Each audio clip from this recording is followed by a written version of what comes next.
Hello traders, Gary Wagner here. Just after 1 o'clock in Honolulu, 7 in New York.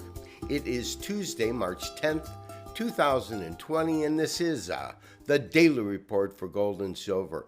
A strange reversal in both equities as well as precious metals occurred today, and the length and amount of the decline in gold and the upside that we saw in the Dow, S&P, and NASDAQ, I think we're a little over-exaggerated, but we'll talk about that when we pull up our technical studies. The key is we did see gold move down in a major way. Our stop was not hit. I still believe that this market will go up, and most importantly, I think that our stop will hold.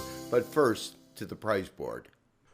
The fact of the matter is there were fundamental events that occurred over the last couple of days that have dramatically affected gold pricing as well as equity pricing, and today we saw the net result with gold moving down and equities moving 1,000 points higher, and that is after losing 2,000 points just the other day. Nonetheless, I believe that our 0.618% retracement, which occurs at approximately 1642 to 43, should definitely hold. That would be a major correction. Our stop will hold. Silver is still trading under $17, currently at $1695.5. Now, when we look at palladium, palladium is still holding its ground, although we've seen some weakness over the week, but it's still the king of the precious metals, 2325.60. And lastly, platinum is still well below 1,000, even below 900 at 874.40, and this is the cause of most of the damage. Take a look at the recovery of this dollar index. Look at how it occurred with the bottom yesterday at the 0.618% retracement, and it is moving higher. So we could possibly see the dollar have a bounce to the upside.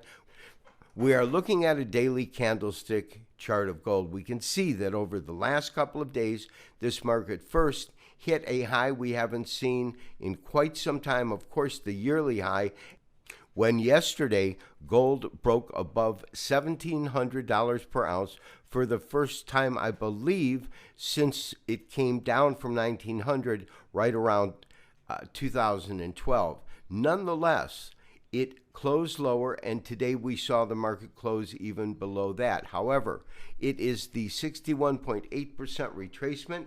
The retracement is simply going from this high here down to this low that I think is a critical support level. Joseph Wagner here. A quick look at Bitcoin futures on the CME. After last week's failure to close above the 50% retracement as well as the 200-day moving average, signaled lower pricing in the future, and that's just what we got this week with a drop all the way down here, actually breaking below the 0.618% retracement. But as you can see, the fight for whether or not we can retain that is underway, and it is still yet to be decided. Although I am expecting either sideways activity or further downside activity, possibly retracing as far as the 78% retracement at 6,343, and that is based off of a head and shoulders pattern that occurs right in this daily chart. This is the head, and this being a shoulder, and this being a shoulder, and that could signal pricing dropping to as low as $6,300. This has been Joseph Wagner, wishing you as always good trading. We will talk to you tomorrow for the next daily report and review. Bye-bye.